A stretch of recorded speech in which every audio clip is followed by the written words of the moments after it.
Designed to register 10,000 people in Greater Fayetteville as bone marrow donors. During the coming week, a number of donation points will be set up throughout town and on both Pope Air Force Base and Fort Bragg. Mel Mann is a retired U.S. Army major. He is waiting for somebody to match up with him so he can get a bone marrow donation. Colonel Darrell Poor is with the 44th Medical Brigade, which is going to be manning a number of donation points. Thanks to both of you for being here. Mel, you're kind of waiting anxiously, I guess. Yes, I've been on the list 3 years, and it's getting kind of, I need it right now. How do you keep your chin up through 3 years? Well, I keep a lot of faith in God, and I take each day and cherish each day. I have a good support from my family and friends also. And also I have a little daughter that keeps me cheered up too. She's 8 years old. Now, you had said your retirement from the Army is temporary if all goes well. Yes, well, once I find a donor and have my transplant, then I can come back on active duty, and a lot of soldiers do. Once you find your transplant, not if. Once, yes. Mm-hmm. Optimism's a big thing here. How big an undertaking is it, Colonel, to try to get all these various donation points set up and to get people in and out in an orderly fashion? It takes a fair amount of effort. A lot of moving parts, a lot of different people, a lot of schedules to be accommodated, all for a very good reason. From your standpoint, this is all a volunteer effort. It's not something the brigade had to do, but I guess you didn't have to be asked twice to do it either. No, sir. No, sir. General Jack Keane, the commanding general of Fort Bragg, made it very clear that this is something that the Army wants to participate in, and didn't really even have to tell us that once. This is what we do. It's at least a small part of it, to try to help out not just fellow soldiers like Mel, but to help the greater community. How far and wide will your folks be set up? Are you going to pretty much stay around the Fort Bragg area, or are you going to have some spots in town too? I know there's going to be some places in town. Yes, we actually will have 3 or 4 major spots on Fort Bragg and Pope Air Force Base.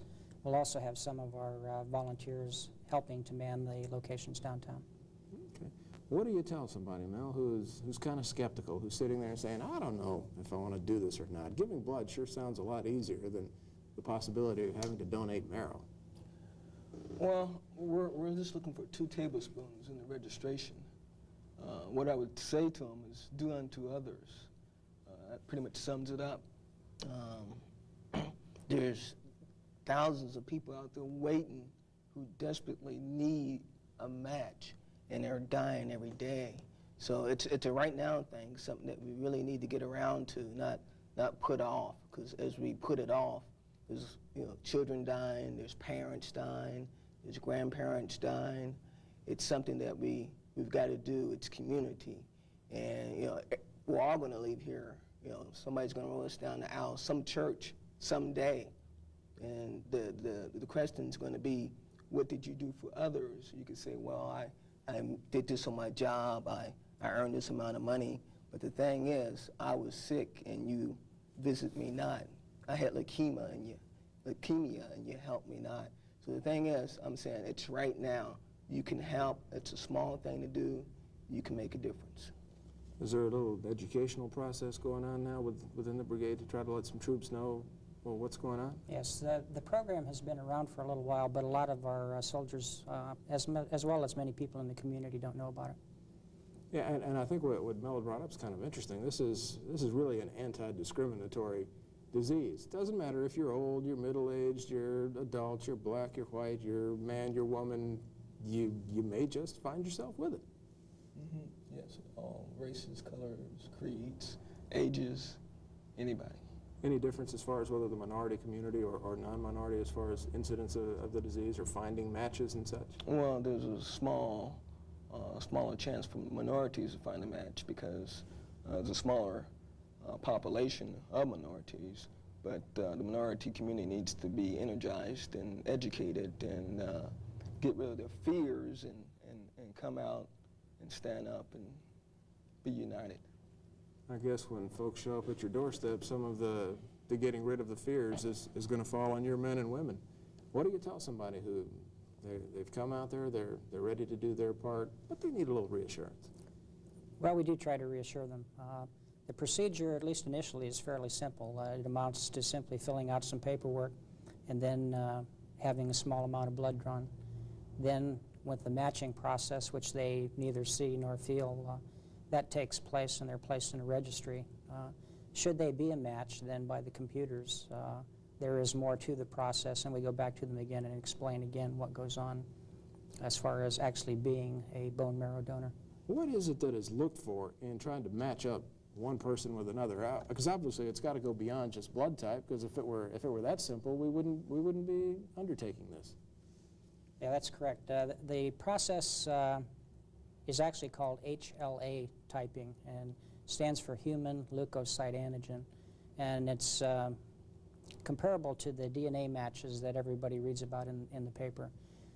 The match does not have to be perfect, but it has to be very, very close, and it's with the large pool of people that we have as marrow donors that Mel's chances increase to actually finding a match close enough where he can actually be given bone marrow and cure the disease that he has. And I guess you're pretty much at a point now that it has to be a marrow transplant. It can't be some other treatment. Well, You've already gone through all the other things. well, at the point where it's like 25% some other treatment. But the major thing that we know about and that we know is a cure is the marrow transplant. Another point I like to make is marrow grows back. You take a little marrow and 3 weeks later, it's back. So if that's a fear, then they can just put that aside.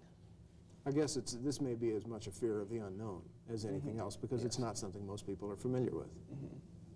How close have you come through the 3 years to having somebody be that match? There's been people that have matched, but there's different levels of matching. Even with 6 out of 6, when you go beneath that, they have to match up to, because the marrow determines your eye color, your hair color, skin color. So there's a lot of other things involved with matching. Okay, this is some of what you were talking about. This is obviously involved process. Yes, sir. Complex and such. Does 10,000 seem reasonable to you two? Oh, definitely. Looking at the population of this area, that's a very reasonable amount.